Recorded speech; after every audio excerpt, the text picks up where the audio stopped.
Welcome to the LemnaTec Academy.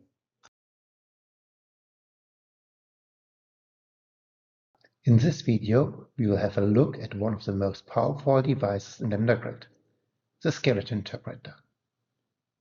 With its help, we can understand the structure of root systems better and calculate a couple of additional parameters such as angle, volume surrogate, curvature, and others. Let's see it in action.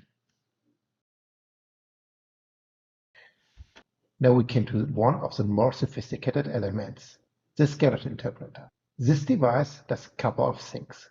It takes a skeleton list as an input.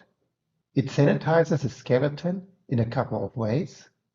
It detects stems or main roots in each distinct part of the skeleton and branches, aka secondary roots, emergent from it. It calculates various angles at the joints and the side roots, the visible area, the proxy for the root volume, and the curvature of the root.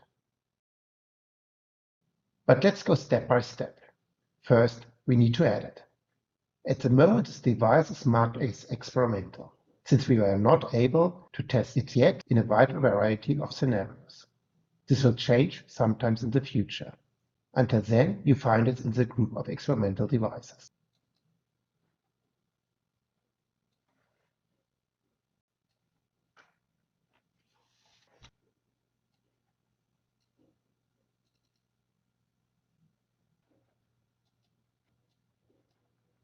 One more note on this device.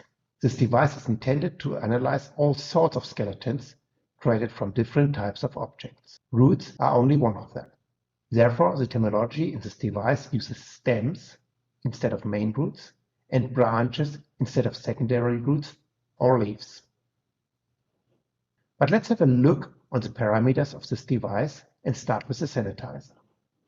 It has two main tools: removing segments that are too small and narrow. This removes all bones that are smaller than a number of pixels and a percentage of the average bone length, unless they are wider than another threshold. So short but wide bones are not removed because they likely are part of the main root between two very adjacent joints, but all other small bones are removed. The next option is to bridge gaps between two bones. We have two modes here. Next neighbor will connect two terminals if they are close enough. The other mode works by linear interpolation. If the tangents at the end of either bone crosses within some distance, and the angle between them is not too large, the two bones are connected. The next neighbor mode will add at most one connection to each terminus. The linear interpolation may add multiple if the other criteria are met. So in case of a hidden fork of a root system, the linear interpolation probably provides the better results. You can also define which of the two sanitizers is done first. Now let's look at the actual skeleton interpretation. As mentioned before, we can apply this device to skeletons derived from different types of objects. For instance, plants grow upwards in the images, roots usually grow downwards. Therefore, we have one mode for each of them. In our case, we use the root type. There are quite a few parameters here. Please check the device description for details. But let me explain some of them in more detail. Cut top leaf and buds from stem. This is required only for certain types of plants where the stem ends leaf. This is required only for certain types of plants where the stem ends in leaves, which shall be considered as leaves rather than a stem. The parameter below defines the value used to determine where the actual stem starts. Allow multiple stems. If not selected, only the largest distinct skeleton system is analyzed and the rest is disregarded, as we see it right now. If selected, all skeletons with a size of at least minimum subskeleton size pixels are analyzed.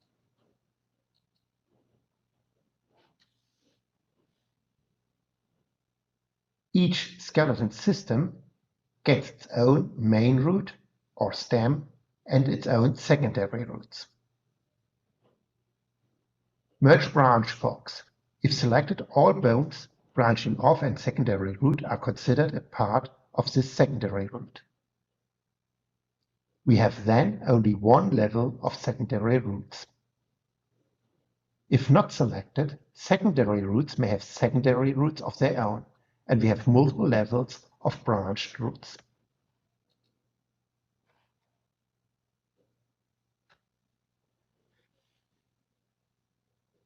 We need to calculate tangents at many points in this device, including the gap filling we discussed before. The tangent calculation radius defines how many pixels of the skeleton at the terminus are taken into account to calculate the tangent. We will have two modes for calculating tangents, linear and quadratic. However, the latter has not been implemented yet. The final parameter here is the number of pixels used to calculate the local curvature of the roots. If you select 0, this radius will be calculated automatically and at each point individually. However, this may lead to unstable results. If we look more closely into the drawing options for the graph output, we see a couple of options. We can draw or hide the stem, aka main root. We can define the color used to draw the main root. We can draw or hide the branches, aka secondary roots. These are always rainbow colored.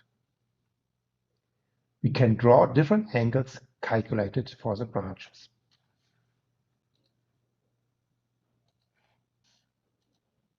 Alpha refers to the angle between the tangent of the parent root and the child root at a join. Beta and delta refer to the angle between the tangent at either end versus the upwards pointing vertical. If the skeleton type is one of the plant types, the downwards vertical is used. Gamma is the angle between the two straights from the two ends of a branch to its middle point. If the skeleton type is corn, we will use the turning point instead of the middle point. We can draw or hide the main path of the stem or the branch. The main path follows the underlying bones of the stem or branch. If we select merged branch forks, this will follow only the main path of the branch. In other words, the actual secondary root, but not any ternary or higher root branching from it.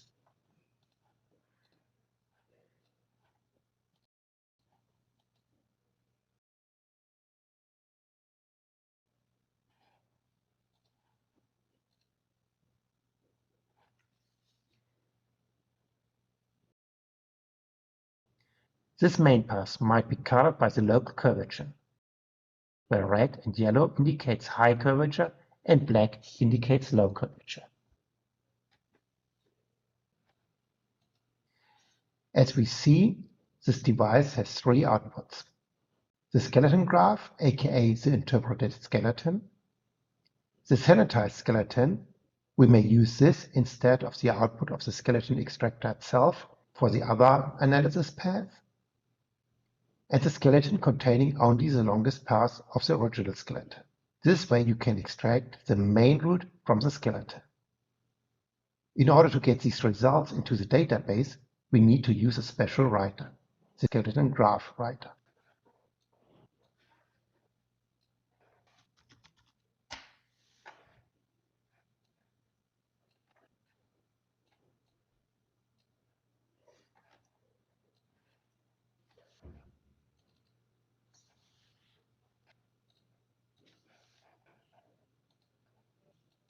We can configure our output similar to the objects writer devices. We can use the longest path skeleton from the skeleton interpreter to analyze the main root only. We can connect this to a skeleton list overview writer and get its length and skeleton structure.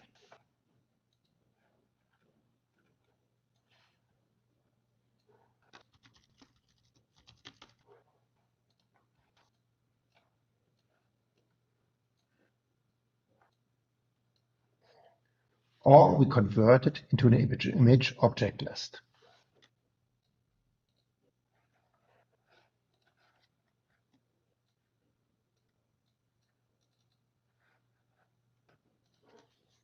So we can analyze the morphology of the main root and output it using an objects writer.